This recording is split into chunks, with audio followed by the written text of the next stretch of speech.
What's up, guys? It's Wind Model here, back at you. I know it's been a while. I haven't put a video out in probably 2 weeks. I have had some shit going on between work and just family stuff and everyday life stuff. And you might hear my voice. Been sick with the sinus, head cold, throat, junk, whatever is going around. No, it's not COVID. It's just the mix between sinus infection, cold, head cold, allergies, whatever. But it's starting to get better. But it's been at me for about 2 weeks or so. So anyway, bear with me. I have to fucking clear my throat a lot with the snot and shit, but whatever. It's that time of year. Anyway, today we're here for this. I posted a picture yesterday on my YouTube, letting you know that tomorrow I'm going to do this video of my baby here, and that this was the gun of my namesake on YouTube. So we're going to get right into it. Of course, I'm using my second tripod here, my cheap one, because I sort of busted up my big one, so I don't have enough area to zoom in and out to get this whole gun and frame out here on the back porch here. So bear with me. I'm gonna have to move this gun in and out with my hand. So it's gonna be even shittier content than normal. But what we have here, we're gonna get right into it. This is, of course, the Winchester Model 88. Of course, Win Model 88. This is my baby. This gun, value-wise, sentimental value-wise, monetary value, this gun means more to me than any gun I have, honestly. It is probably, out of all my possessions, yeah, this will definitely be my number one possession. I mean, overall, not monetary value, but just what it means to me. This is my number one possession, and God help anybody, and I mean this, God help anybody that would ever try to fuck with this gun. Yeah, if I ever caught you, you won't be breathing. We'll just put it that way. You won't have no problems to worry about if you ever tried to mess with this gun. So we'll get into it. This is the Winchester Model 88. This is the carbine version in 308 Winchester. We're going to go over the rifle and the characteristics here. I just wanted to give you a quick look at it. Of course, the inside of the magwell is a very unique gun. Of course, a lot of guys don't like putting scopes on lever actions. And the old school lever actions, I agree with that. Now, this is a different type of lever action, and we'll get into that here in a second. But as you can see, she has some character marks on her. She's been used. This is not a safe, clean gun.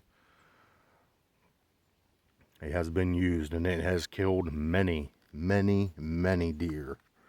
Countless number of deer. Not only by me and my father, who handed it down to me, but also my grandfather, who handed it down to my dad when he turned 21. And then, of course, when I turned, my dad hunted with it after he was 21 until I was 21, and then he handed it down to me when I turned 21. So it's been in the family for 3 generations now. This model here, this specific model, is a 1968 model, which there's no real significance between this gun and 68 in Vietnam, but 1968 in Vietnam was brutal. It was bloody. It was the most violent year in Vietnam. Um,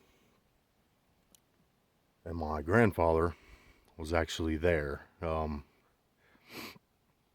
Now, he did not buy this gun new. So my grandfather was over there in 68, and he didn't see a lot of battle. He was actually, he was a medic for a while. What they call a tent medic. So he didn't see a lot of battle on the battlefield, but he was also in charge of, chauffeuring generals around too. Right before he left,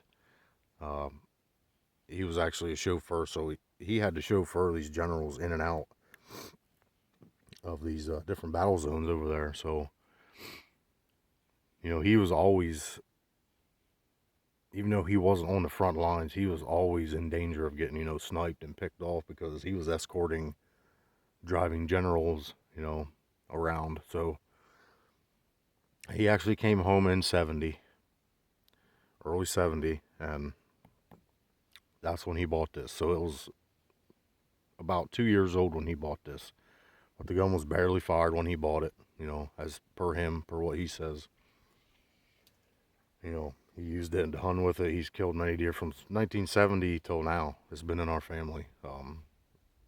It's a 68 rifle, so, there's just a little bit of that history alone is enough to, makes you think what the gun's been through, what the people who've owned it have been through over them years. The amount of game it's taken.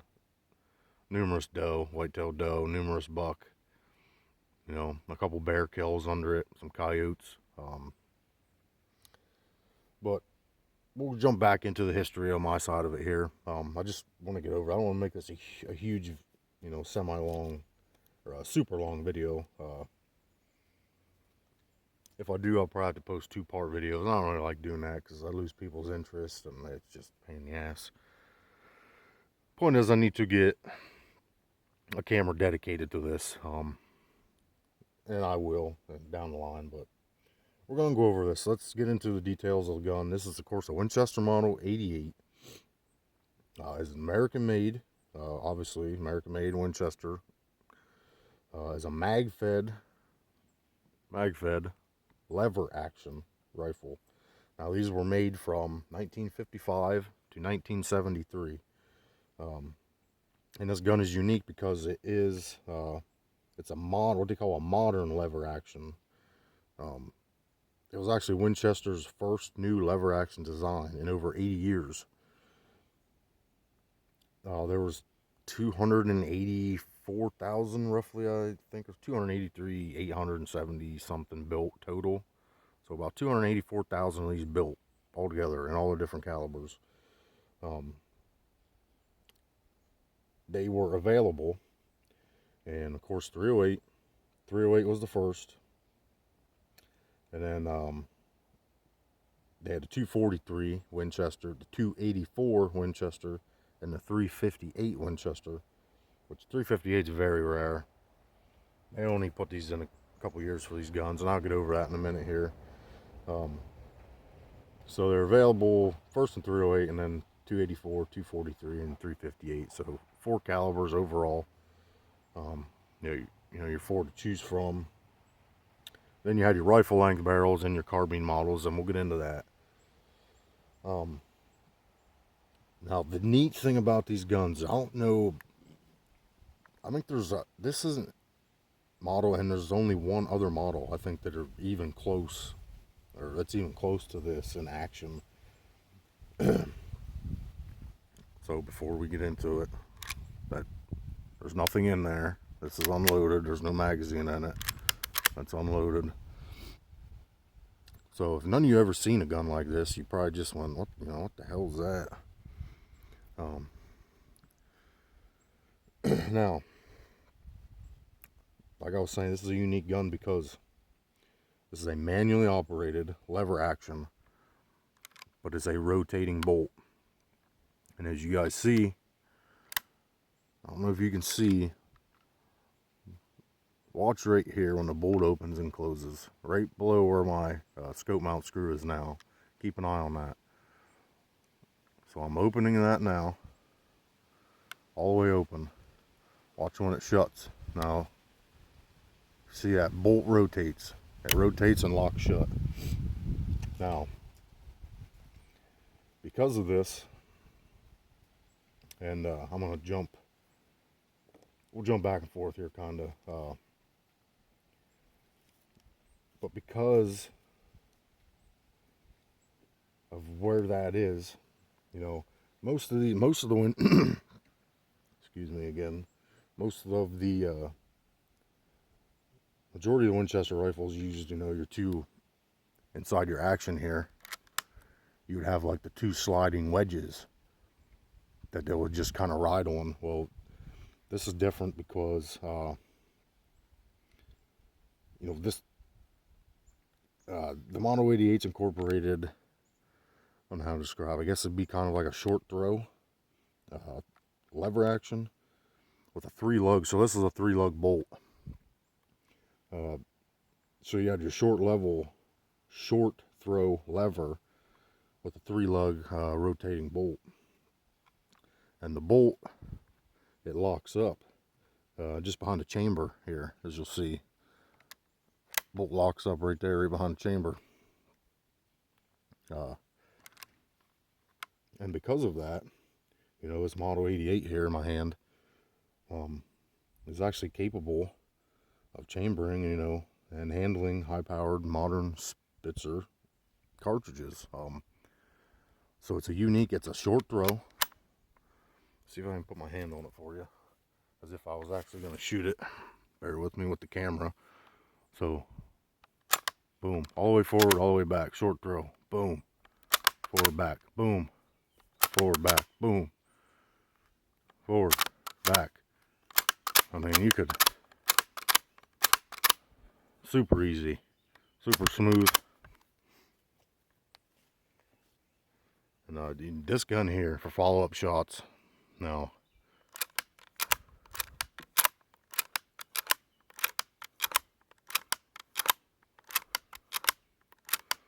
smooth as butter, man. Keep them clean, keep them oiled. But, you know, this is one of those guns that I know, like, back. Everybody has that gun, I think.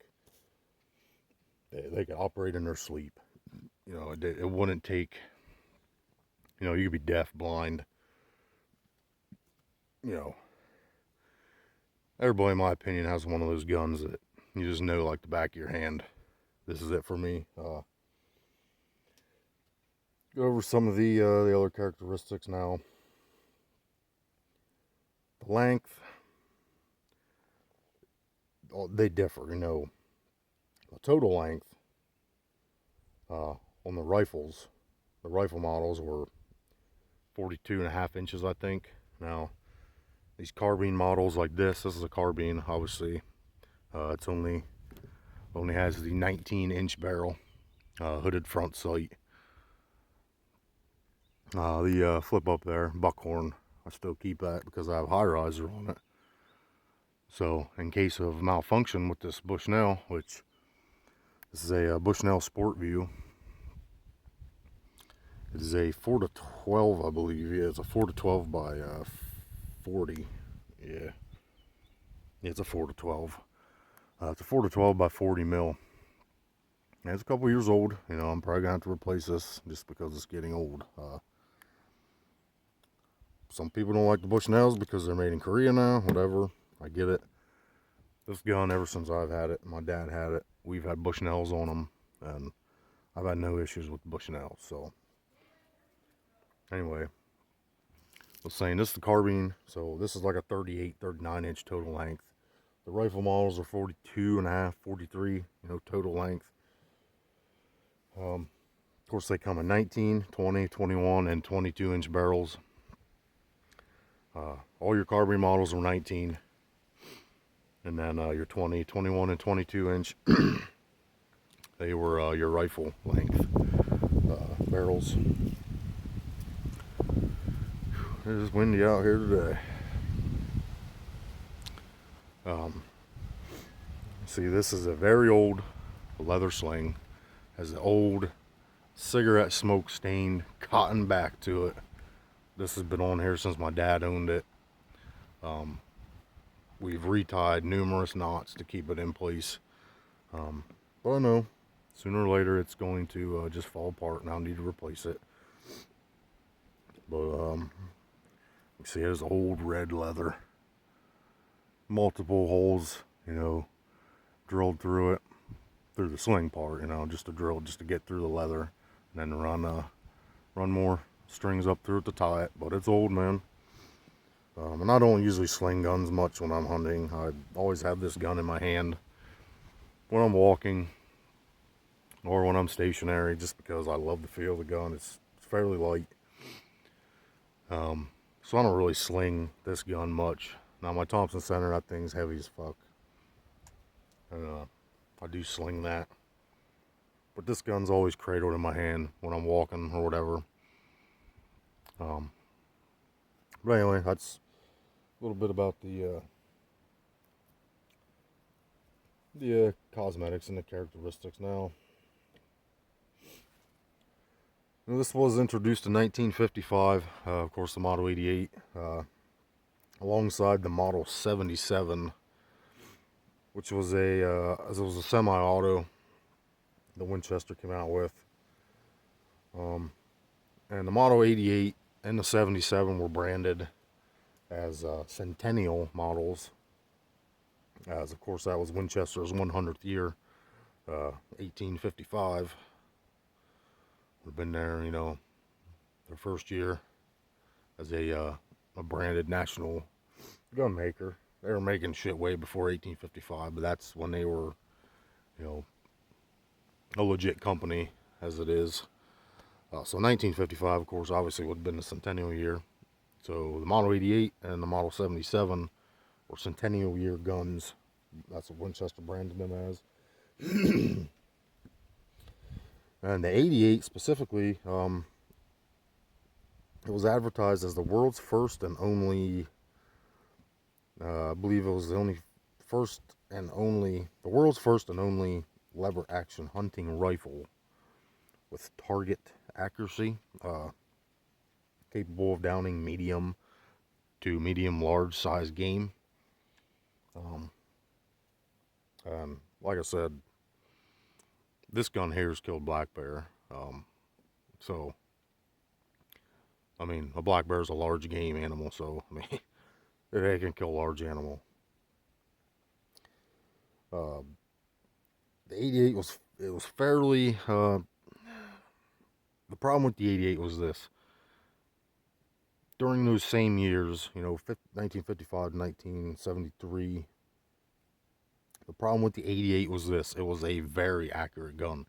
It was a very smooth operating gun, very user-friendly. The option to, mount the optic, mount the scope, still keep your irons. The problem with the 88 that they eventually, ultimately ran into, was this commercial success, and it was fairly commercially successful. The problem was they ran into the high cost of this weapon, but the high cost compared to another legend, and that was, of course, the famed Winchester Model 94. If it wasn't for the 94, this 88 would have been, even bigger than it is. I mean, it's a lot of people don't know about them because they're kind of an oddball gun. But these guns were big back then. That the rotating bolt with the lever gun and the mag fed option. 1955 to 1973, that was super ahead of their time. Way ahead of their time. But of course, the trusty Model 94. That was ultimately its competition and ultimately its downfall. People just like the old style lever action guns, and the Model 94, what's more, trustworthy over the years than a Model 94. I mean, not a lot. There's not much that can, stand up to that. So it ran into competition within its own. But I mean, it was fairly commercially successful, and of course, compared to the 94, it eventually caused sales from the 88 to slump, and eventually they discontinued them in 1973. Roughly 284,000 built. So it was a what was it, 18 years? 18, 19 years of them, almost 2 decades of building them. So, I mean, they were a good gun, and they're on the collector's list for people nowadays. Of course, touch on some things. So you can mount a scope. It did not come with, of course, didn't come with any rails, obviously, but you have to drill and tap. You can drill a tap right above the bolt face there, right on top of the receiver. That's what we did, drill and tap. That's what Pappy did. Pappy, as they say. That's what Pappy did to this old girl. Of course,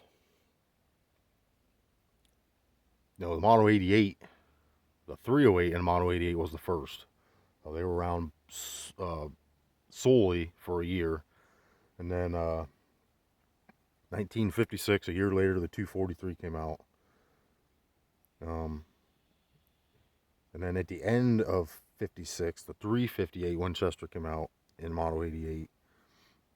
And that ran to 1962.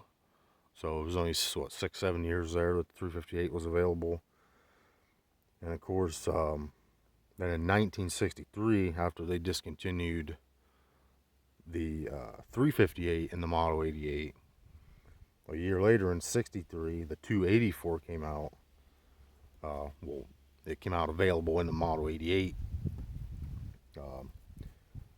specifically to compete with the 270 Winchester in a short action. So 284 it came out to compete with the 270 in a short action. It was pretty much its only reasoning.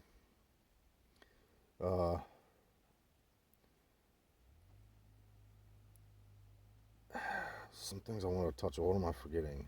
A couple things I'm missing. Oh, just there's two variants. There's a carbine and rifle versions, as I was saying. Now the thing with the Model 88s, any of them, 308, 243, 284, 258, it don't matter which caliber. The pre-64 models, the pre-1964 models in any of these calibers, significantly more sought after, significantly more valuable, and that comes from manufacturing. Post 64 guns, still excellent in my opinion. I've owned and shot both, but post 64, the manufacturing took a hit a little bit. They started to cut corners. The wood was not as good. The finish on them, for the most part, was not as good. Now this is a post 64. This is a 68. So this, you see this little plate here. If I tap that, that's plastic. Got a cool design on it. That's a Winchester design. But the pre-64s, this was metal, and it had the W, the red or black Winchester W, and it was metal. So this is plastic with a insignia on it. And of course these buckhorn sights, this is a plastic type. It's a plastic metal, like a byproduct. They were metal on the pre-64s. Just little things like that, and the finish on them, like I said. See if I can get this plastic butt plate. That is original. The signature, the V with the diamond on the Winchester butt plates. So I mean, this gun is all original, obviously, beside the ammo sleeve, the scope, and the sling, but they're just add-ons. Is cross bolt safety. You know, on this side it's red when it's ready to fire. I said about the pre-64s. Now, the carbine models, the 19-inch carbine models, which is this, they're available from 68 to 73. They only made these from 68 to 73. So obviously there was none of these pre-64s. There was only actually these guns, this model here that I have, there was only 28,300 and some made. And I have two of them. This is a 68 model, and I have a so I have a 69 model too. So I'm fortunate. I'm also looking currently at a 67 at a local gun shop. If it's still there in 2 weeks, I'm gonna pick that up. So then I will have 3 of these babies. They will all be post 64s, unfortunately, but pre 64s are just hard, super hard to come by. In any of the calibers. The 358s and the 284s are like a needle in a haystack. 308s and the 243s a little more easier to find. But I mean, the people were starting to finally realize that they're a great gun and they're worth, you know, having, and they're scooping them up.